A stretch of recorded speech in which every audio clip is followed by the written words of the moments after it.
Hi, I'm Ruby George. And I'm Mather Wiswall. We're the founders of the United Grid League. And this is One-on-One with ADC Partners.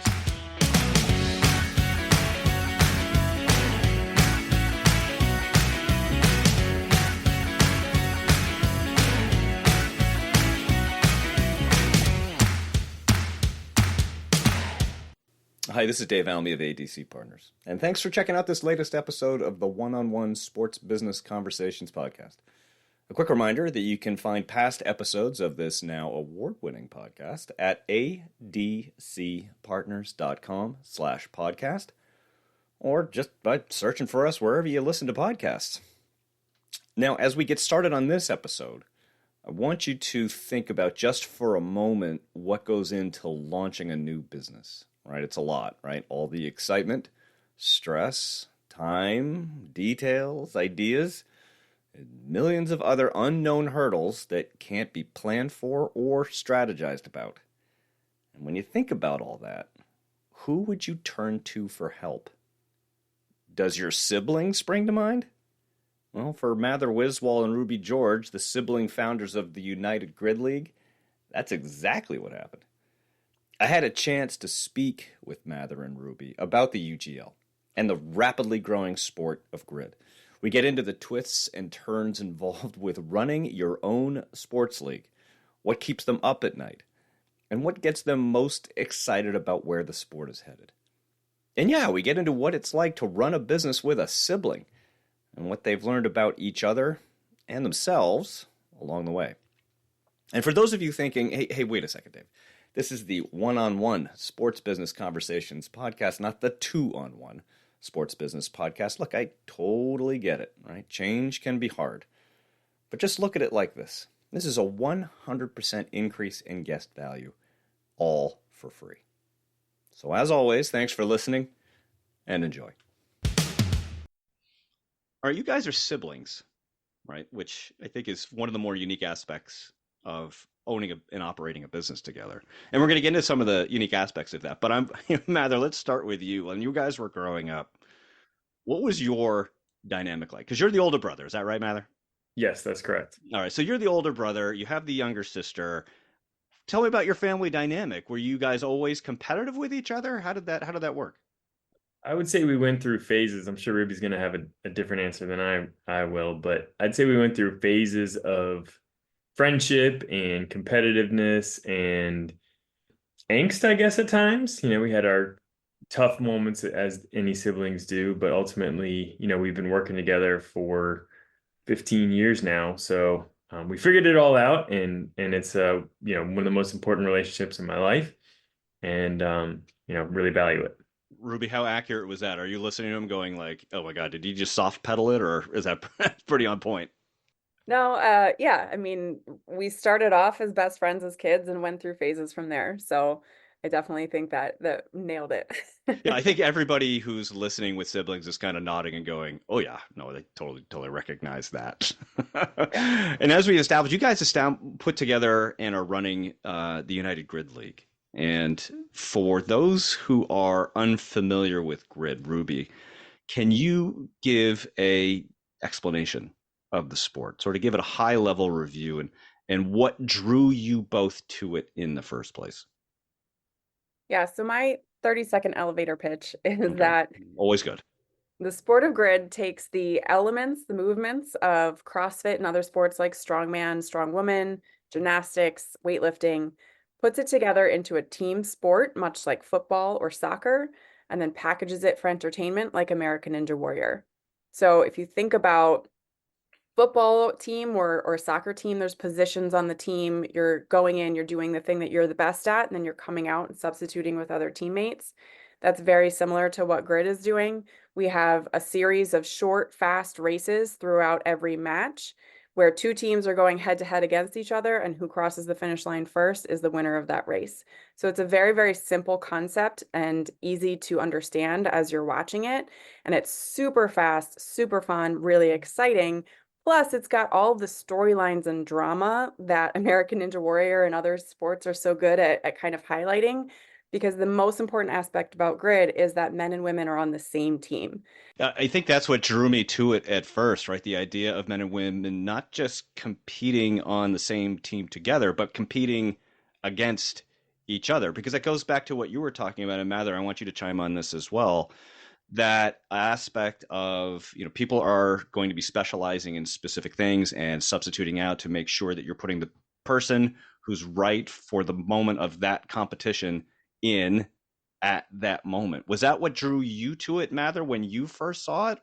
Yeah, so I'm a big football fan, Okay. and Fly, Eagles, this fly. fly Eagles fly. That's right. Right there. But the strategy behind football, all the different plays, the positions and how you make them interwork with one another as a coach, as a coordinator, is one of my favorite parts about football. And Grid League really exemplifies that. There's so much strategy in how you can approach these races. There's so many different types of players that can fill different roles. And it's like one of those things that it's very simple to learn, but it takes a lifetime to master. And I love that concept. So it's easy to pick up, it's easy to understand what's going on, but you can dive deep in what the strategy is. When you first saw Grid, did you recognize those qualities in it? Did you go like, oh my gosh, this is like, it's got aspects of football and it's got this team sports, but you got this individual competition. Was that what sucked you into it? What was that first moment like for you, Mather? Yeah, so I'm a CrossFitter, love CrossFit. Ruby and I ran CrossFit events before we were exposed to Grid League. Been a big sports football fan. The other thing about it that I really appreciate that was also in that intersection of like the aha moment was I'm a big marketer. I'm into media, and the storylines that come out of men and women being together is so dramatic, exemplifies modern society and what we pay attention to so well. It's just like the perfect blend of an entertainment Mm. opportunity. So it definitely was well recognized early on and sucked us both in, I believe. Ruby, did you guys see it and experience it together the first time? Or was this something like Mather came to you and said, you got to see this thing? Or did you come to him? How did that all play out? Like Mallory said, we were doing CrossFit events outside of Philadelphia. We were working on them together, and it was kind of a similar concept where it was a CrossFit league. We wanted to put Hmm. together regular season playoff and championships of teams, essentially doing CrossFit. And we heard about the announcement of this new sport that was very similar, but way better than what we were doing. And you knew that from sight. You looked at it and said, oh, I've heard it's way better. And you saw it and you were like, oh, yeah, that's definitely the direction. I mean, the original announcement was literally just like a web page, a couple of paragraphs of this is the idea. It was announced and created by Tony Budding, who was one of CrossFit's, beginning employees. I think he was like employee number 3. He was the director of media at CrossFit. And so we just knew he also had the network and the ideas to kind of run with this idea. So Mather and I decided to fly out to Dallas and go to that very first meeting just to see what it was all about and see if we wanted to jump on board. And that's where we both fell in love with the entire concept. And we were like, yeah, this is something we want to do.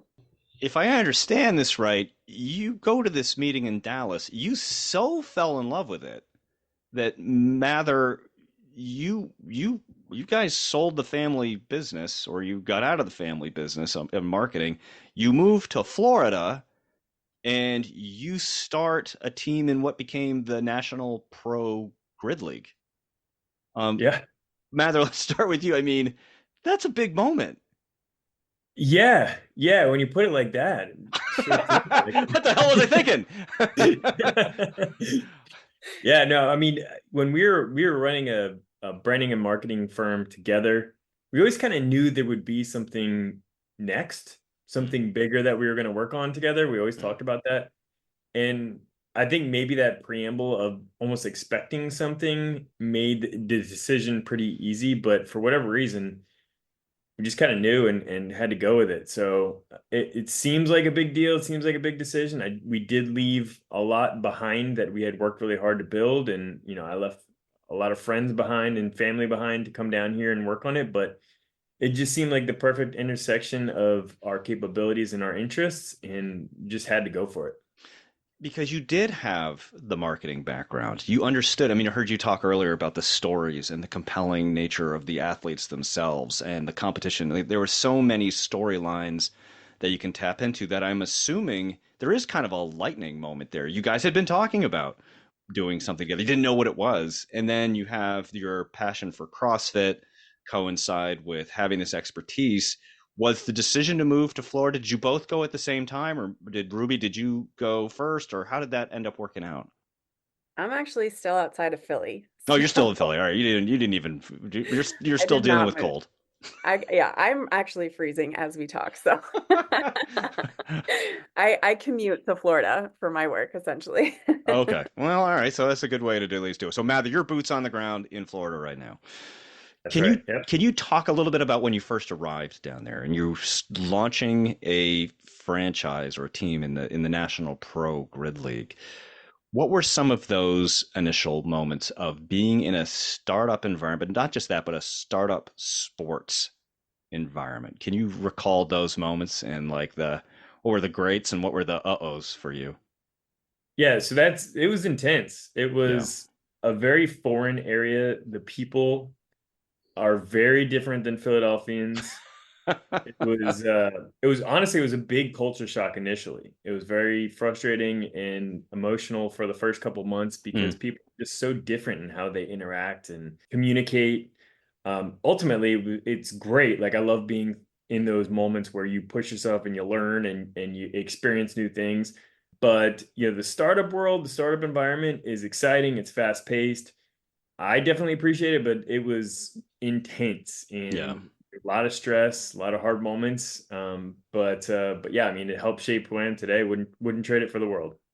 Ultimately, the National Professional Grid League didn't succeed, right? Correct. Turned out it wasn't viable.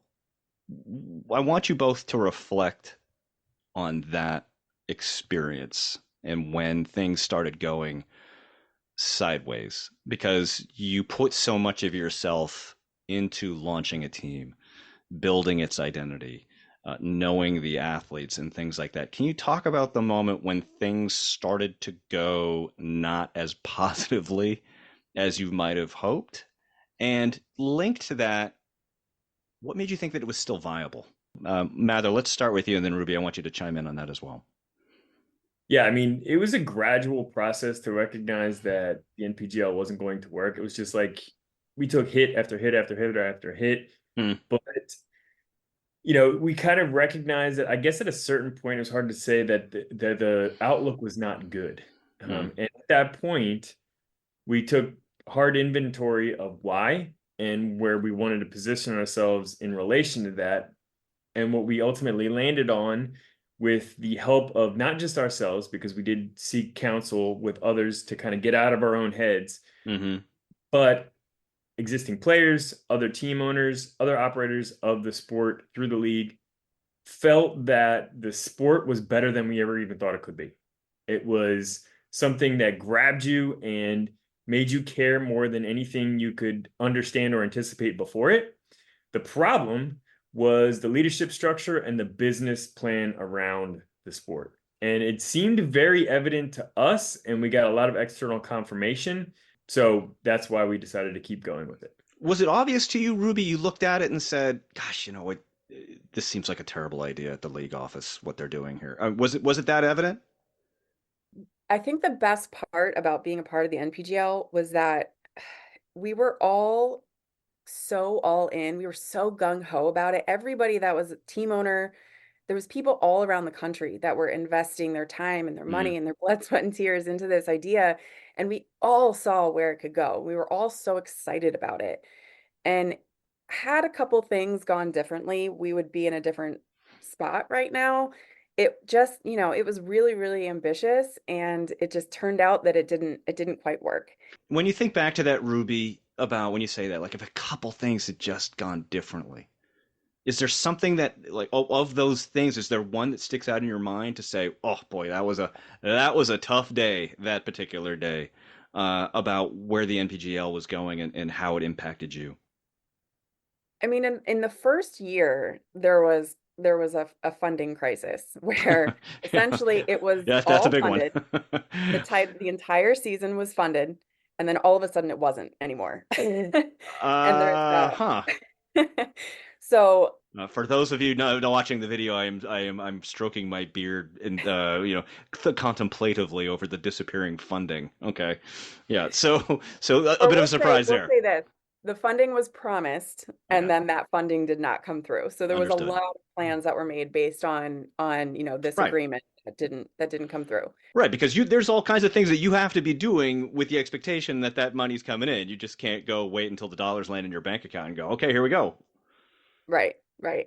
And there was the seed kind of funding that got us all started, and then we were planning based on this, other agreement that didn't happen. And I don't think that the league ever was really able to recover from that. We Mm, also didn't slow down. It was like, well, we got to do it anyway. okay. And so I think one of the biggest lessons that we learned from that entire experience, there was a million lessons that we learned, When's the but book being published? yeah, it's all up in Yeah, here. yeah. Unlock It's it. coming, it's coming. No, but I just think that, you know, for us to know, one, that transparency was really important. Mm, And that, if the team owners are going to invest their time and their money into the Florida Grid League, they needed to know how the league was doing, because if the league wasn't doing well, then they were going to be impacted from that.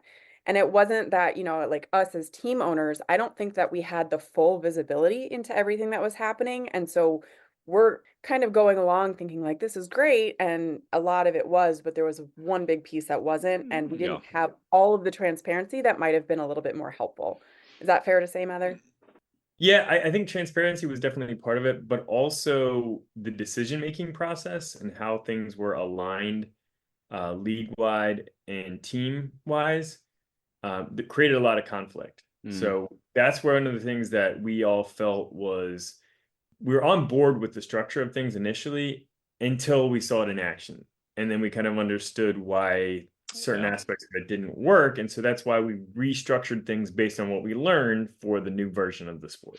So let's talk about that, right? Because the National Professional Grid League basically dissolves. And in its from those ashes, the phoenix of the Florida Grid League is born. Talk about that moment, Mather, if you could. The idea that this whole thing just fell down around us. Let's birth it back into a new form. What was that moment like for you? Let's do this and make it our own. It's it was good, although it's one of those things, it's weird. It feels like most of the pivotal points of this journey Mm, were never things we really dwelled too much on. We tried to mm, do our due diligence, but we kind of always knew we were just going to keep going, you know? okay. That's how I felt about it personally. Is that how you felt, Ruby? Yeah, I mean, you had to convince me a couple of times to keep going, but Is he good at that? Is he a convincer? oh my God.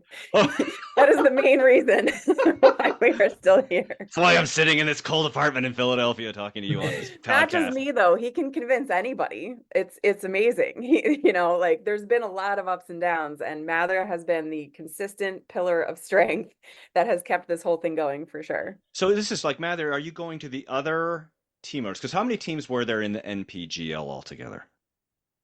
Eight total. Eight in total. And did you go to those eight other owners when things had started to fall apart and say, I think this still has legs? We've all seen how effective and powerful, compelling the sport can be. Let's try this again. Same but different. We did talk to other team owners, but part of the problem was there was almost cliques among the original team owners. It was kind of a weird dynamic. So we didn't even feel super comfortable talking to some directly about it, but the ones that we did feel good about talking to, we did. I just think that most people were beat up and, had gone through a lot and weren't really willing to take another big risk to start Yeah. from scratch over. We were also, to be fair, in very different positions in our lives. We were the youngest team owners by far. At the time, we didn't have any families. And so, we were in a much different position to be able to take certain risks as well. But yeah, I mean, we talked to the other team owners. They were all very supportive. They agreed with a lot of the assumptions that we made, but none of them really felt like they could also take the risk. And we still get people reaching out to us from the NPGL saying, "Great job, guys. Keep going. It's so fun to see it, coming to Mhm. the dream that we all had together." Everybody is supportive of us. And I think that's one of the, coolest part about our experience was that we actually were able to work on the league level a bunch over the years of, like I would help event plan and Mather would help with their marketing and things like that. We were all kind of a big startup community. And so we were kind of like the through point from all the teams and the league. Like we knew everybody, we had those relationships and the experiences. And so, it kind of feels like it was always almost natural that it was going to be me and Mather that kept the sport going afterwards. And everybody has been really supportive over the years.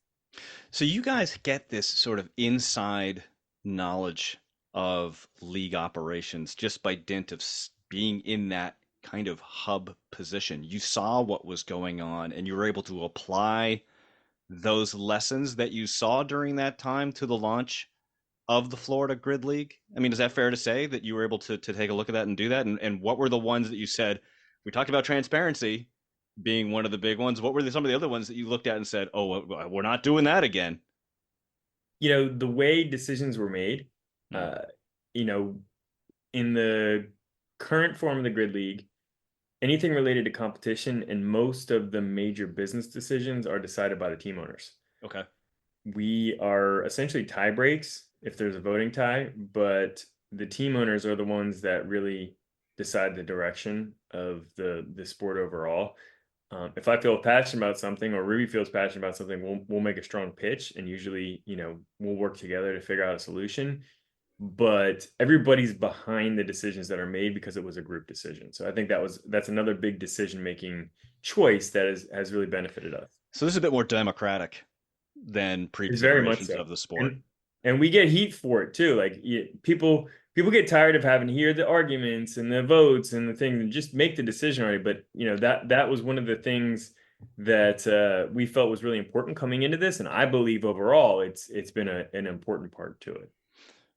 Ruby, talk about how long it's been. How long has the Florida Grid League been in operation now? We officially launched our first events in 2016 and our Okay. first season in 2017. So it's fair to say that you've evolved from being a startup to a more mature organization. I think Mather and I are always going to probably approach this as a startup Mm. mentality. I hope we do, just because it allows us to keep iterating.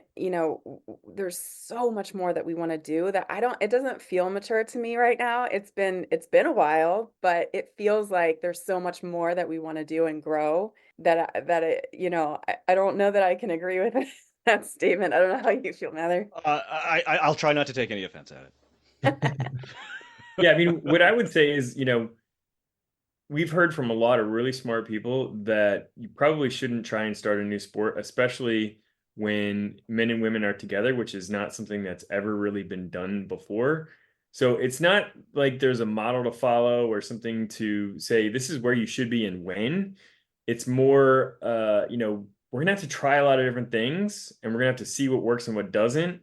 And that's a process. And, one of the other philosophies that we established going into this was we were going to take what the market gives us and we weren't going to take any risks that would bring us down. So our whole goal was to just grow, be sustainable, be around, prove the model out, no matter how long it takes, no matter how we have to do it, until everybody else has the aha moment that we need to have to really get it to the next level. And we've had several opportunities that haven't panned out yet, but that's part of any organization, but especially one of this level of risk and ambition. So I would say we're right where we need to be personally.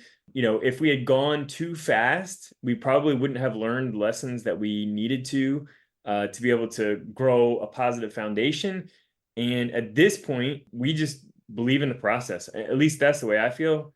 we've continued to make progress. We've continued to, grow an audience. We've continued to grow a team that believes in the direction of the sport overall. And as long as we keep it sustainable, as long as we keep growing, we'll have what we need in the long run as far as growth goes. I feel like you bring up such an important point, not just for sports organizations and sports businesses, but for anyone who's focusing on creating something new, which is if you focus on creating the product, the best product you can, that's where you need to pour your energies in versus I'll create a product to get it out the door and promote the living bejesus out of it.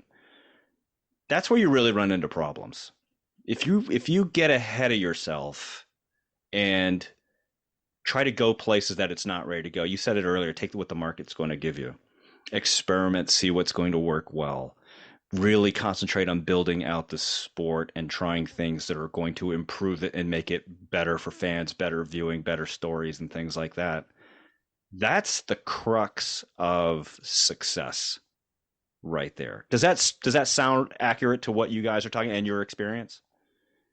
Yeah, I think we have a really, really wide foundation, and we keep adding, layers upon layers of the things that we need because we know where we're going and it's really, really high.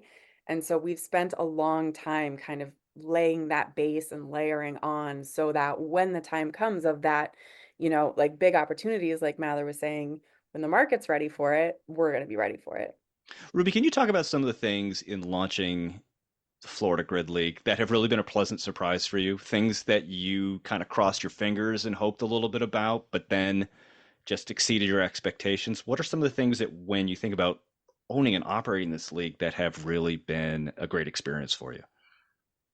For me, it's the people that Mm. we've gotten to work with and the people that joined the league team early on and the early team owners and just, the amount of work and dedication that we've seen from people who get the vision too. It's not just me and Mather.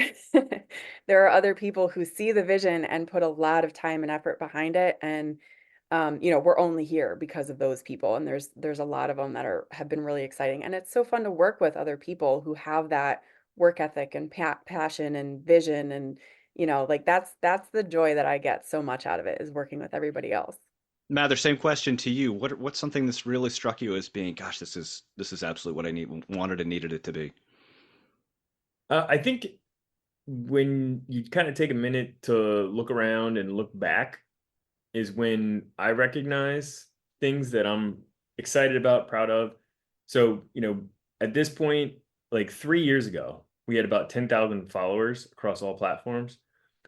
And just this past year, we got to 1.3 million Oh, across platforms. Yeah. So, it was a process and each platform kind of spouted off individually. But when you kind of take a look back and be like, okay, that's significant growth. And that's, one that can be exponential if you figure out how you got there on each platform and then you build upon that. So that kind of thing, and then growth in broadcast, players coming from all over the world to play the sport, the number of people that are willing to invest in being a part of it, take time and effort and travel continues to grow significantly every year. So those are the kinds of things like, okay, look at this categories. Let's look back 2 years. Where were we?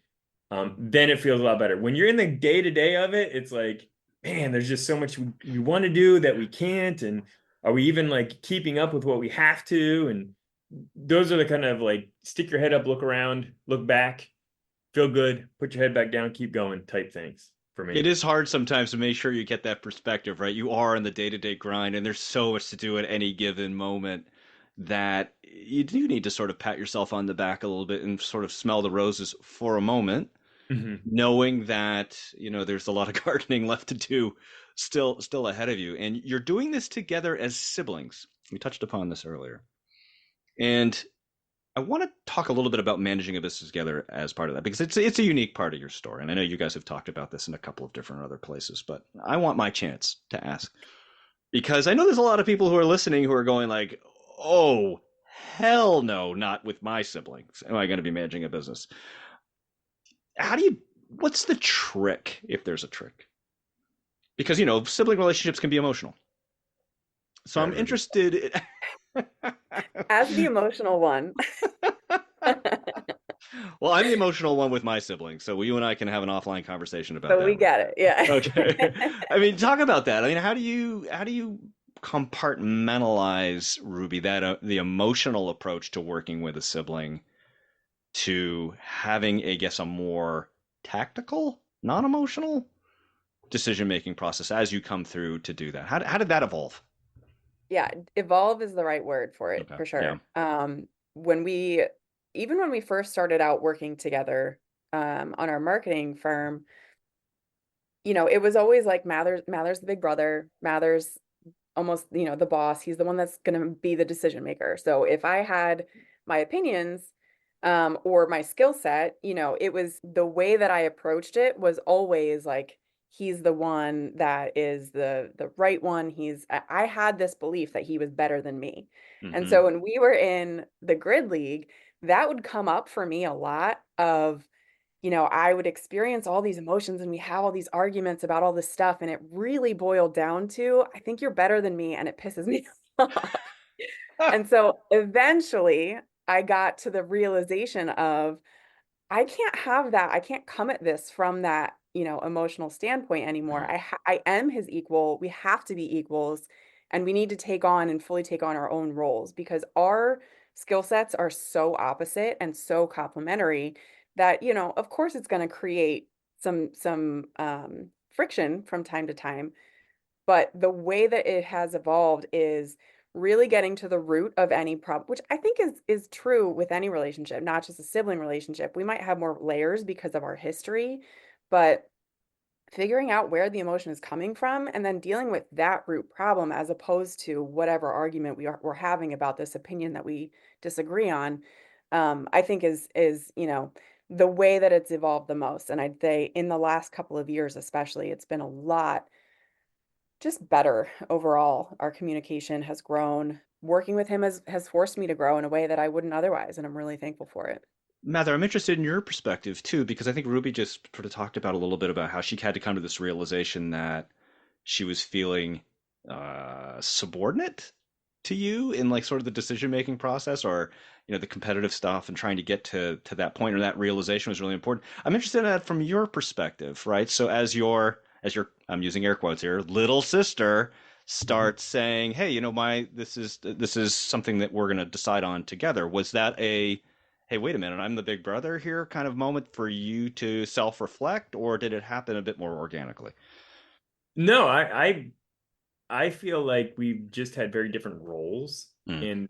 and Ruby's expertise, her organizational skills, her ability to work with staff, manage the details are things that I've learned from.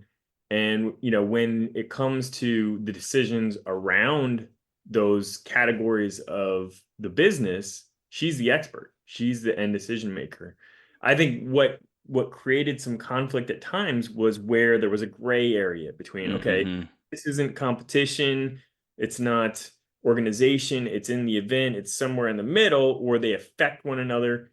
That's where there would be, conflict when it comes to decision making. So I feel like the more we're able to better define our roles and, kind of let the other make the decision when it falls clearly within their capacity, then that's when the decision making got a lot less conflicted. But also just being aware of like, okay, maybe I'm overstepping my bounds at this point and I should back off, or vice versa, as far as this is something Ruby feels really passionate about, even though potentially it's more in my category. Let's think about why. And so just having that awareness, understanding our roles, and continuing to develop those components has really made the relationship easier and more effective. But yeah, I mean, I definitely see it as an equal partnership, equal responsibility, equal influence on the company overall. And I think that's what makes us strong.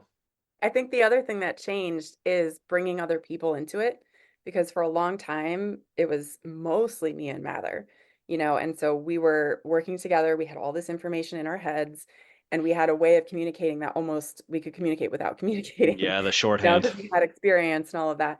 And so bringing other people in, we had to figure things out in a different way to be able to explain how the company worked and what our culture was to other people.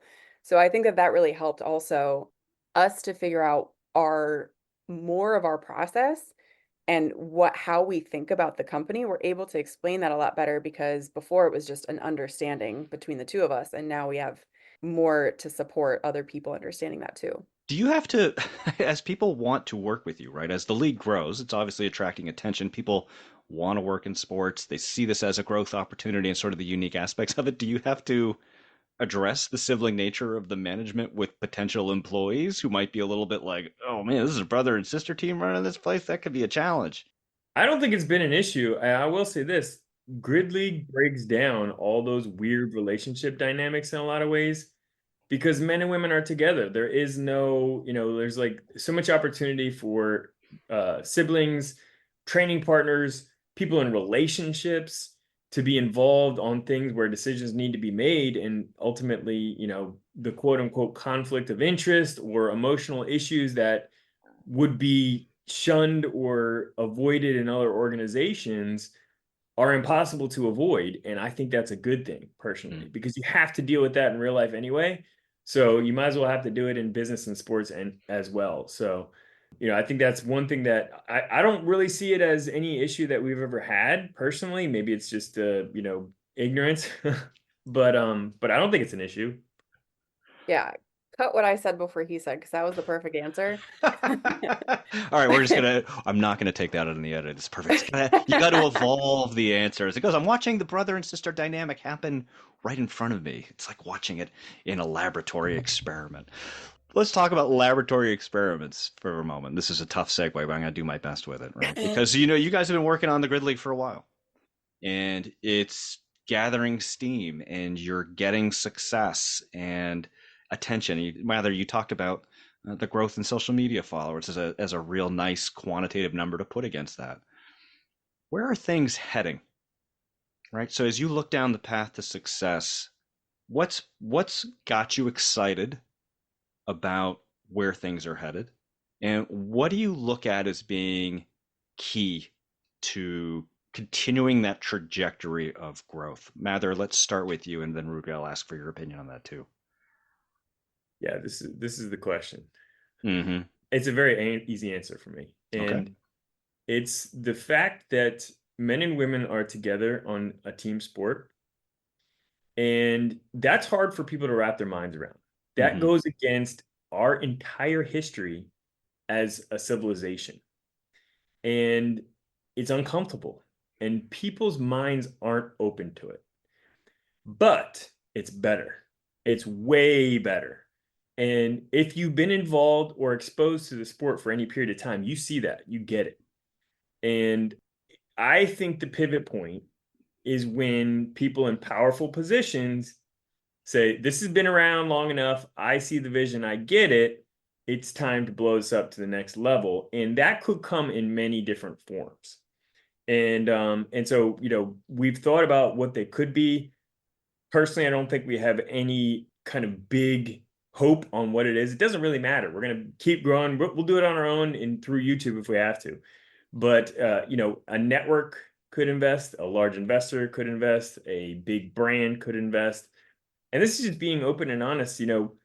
We've seen examples of each of those scenarios and other kind of parallel opportunities that came up very similar ways. UFC, CrossFit, American Ninja Warrior are a few examples, and they're all very different.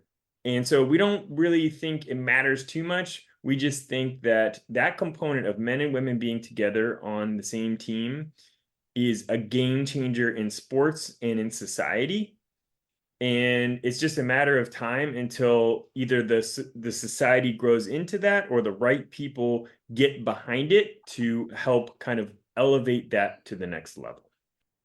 Ruby, what are your thoughts on the same question? Like where's the trajectory taking you, and what's going to help Florida Grid League sort of achieve escape velocity, as it were? Well, it's now the United Grid League. Oh, United Grid League. I am so sorry. I totally jacked that up. No, I mean, I still make the mistake. It's been a short amount of time since we announced that, but that's definitely part of the growth is that we started in Florida and the whole goal was to, allow everybody to drive to the matches, Mm-hmm. players or fans to drive to their matches. And now we've grown way past that where players are flying in from around the world to Mm. play in their matches and people are watching from around the world. So, I think for grid to be in, I think about a lot of like my sons, I have two little kids, them being super proud to say my mom helped start grid and like their friends know what that means. That That's is amazing. Yeah. something that I kind of like hear that in my head a lot and it keeps me going, especially when they get mad at me that I have to work. Like one day this is gonna be super cool for you. Yeah, right, right. When you're in the luxury suite looking at the United Grid League Super Bowl, you'll be thanking me. Exactly. So and I'll wrap up by asking a sort of a big picture question, right? Because I think there's a lot of people out there who have, they want, like I said earlier, they want to work in sports and they love the idea of being an owner or being entrepreneurial. As two people who've been doing this for a while now, I wonder what recommendations you have for other entrepreneurs in sports about finding success. What pitfalls should they have? What advice do you have for pitfalls to avoid and, strengths to pursue? If you guys can think about that. Ruby, let's start with you and Mather. We'll bounce it back to you and see what your thoughts are. I think that we've worked with a awesome group of interns over the years. We've had interns that are in college and they just kind of almost take a risk with us because, I've talked to all the interns in interviews and some of them are like, I don't know, you're a startup, you're not, what is this about? And what I tell all of them is you get the full gamut if you work with us. Like you can be in marketing, you can work events, you can learn how to budget for an event, things like that. So those kind of opportunities are everywhere now. There's so many like niche sports that you could get into on, a ground floor level and learn a ton as a college student because everybody, needs help. So that I think would be the best advice I could offer anybody wanting to get into sports is like find something that's close by and then do everything within it. And then you'll find out what your skills are and what you love to do. And if you're in school for it, okay, like go to school for it. But there might be other things that you really are good at or like about the sports industry that you're not considering right now. So I think that would be my advice. I think it's such a great piece of advice. Everybody wants to go work for, the Kansas City Chiefs or the New York Yankees. The Eagles. Go or the Eagles, for that matter, right? But this turns out there's a fairly narrow band of what those opportunities are going to present to somebody who's interested in working with sports. Whereas the United Grid League and other similar leagues, you're gonna do everything. You're gonna wear the mascot costume and announce competitions all in the same day. So I think that's a great piece of advice. Mather, where would you point people? Yeah, I mean, I feel like it's almost like the opposite of Ruby's Oh, advice. oh boy, Shocking. oh boy. Um, it's not necessarily advice. It's just it's building upon what she said. It's when you're involved with an operation of a sport at the very top, there is so many things that you have to focus on and make work simultaneously to be successful. And I feel like sports is one of those organizations that has like 30 different mini organizations within it. Team operations, events, marketing for players, marketing for spectators, marketing for team owners, marketing for, so there's just so many different dimensions. And the only way, like Ruby said, you can decide how you're going to best fit is to be exposed to somebody where you can get a feeling for a lot of it, which is hard to do. But also it is tough. It's trying. And I think a lot of people that want to be involved with sports and events in general, events is just a rough business because there's hard deadlines. There's a lot of stress. It's tough. And so it sounds sexy. It sounds cool, but you better be sure and ready that you're gonna, battle through some hard parts, which is true of a lot of businesses, but I think events and sports in general, specifically, is very competitive, very difficult, demands a lot. So just be ready for it. Mather Wiswall and Ruby George are the founders of the United Grid League. I want to thank you both for spending the time with me today. But before I let you both go, we have to go into the lightning round. I have a series of questions for you that I'm going to ask you both to answer. You do not know what's coming.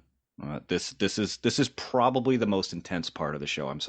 But as experienced and trained athletes, I'm assuming you're both ready for this. Sound right? Of course. Let's go. All right, Mather, we're going to start with you. As a Philly native living in Florida, what do you miss most about the city of brotherly love? The sports. The big four, and going to sporting events and being able to go to sport events with my friends is the easiest, the biggest thing related specifically to Philadelphia. Now, my family being in that region is obviously really important as well. But as far as Philadelphia itself, being involved in the sports scene is something I really miss. All right, Ruby, if you and Mather played pickleball, what would the name of your pickleball team be? Would you walk a little faster?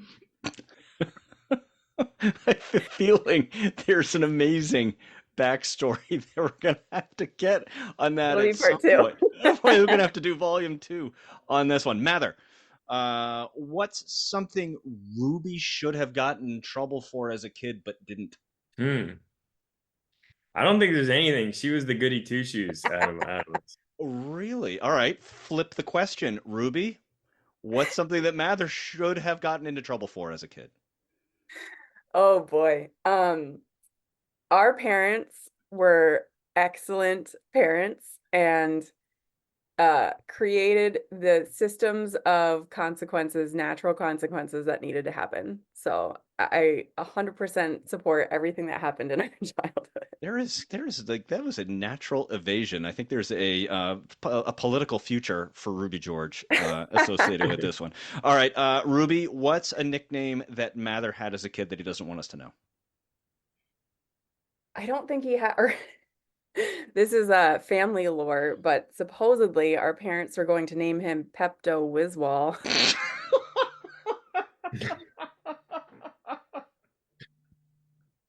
So, okay, yeah, I can see how I've always loved that. I'm assuming that makes pretty clear on what he might not want us to know. Okay, flip it. Mather, nickname that Ruby had? Ruby Bean. Ruby Dean and Pepto. All right, very good. Last one. Mather, what's Ruby's best hidden talent? It's not so hidden because she does it everywhere, but she's a really good dancer. Oh, very good dancer. All right, Ruby, Mathers. Oh, Tell me about something that Pepto can do super good.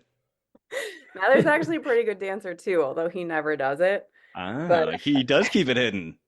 Yeah, he does keep it hidden, but he's got a move called the tornado that his friends loved in college.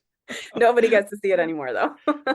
Well, we can always cross our fingers and hope that that's going to display itself at some point in the future. Mather Wiswall, Ruby George, the founders of the United Grid League. Thanks so much for spending the time today. Thank you. Thank you so much. It was a blast. I really appreciate it. Thanks for listening to this episode of the One-on-One Sports Business Conversations podcast. If you enjoyed it, we always appreciate a subscribe, share, comment, or like. And don't forget, you can always find past episodes at abcpartners.com/podcast. This podcast is written, produced, edited, and hosted by Dave Almy. And theme music was composed by Scott Holmes.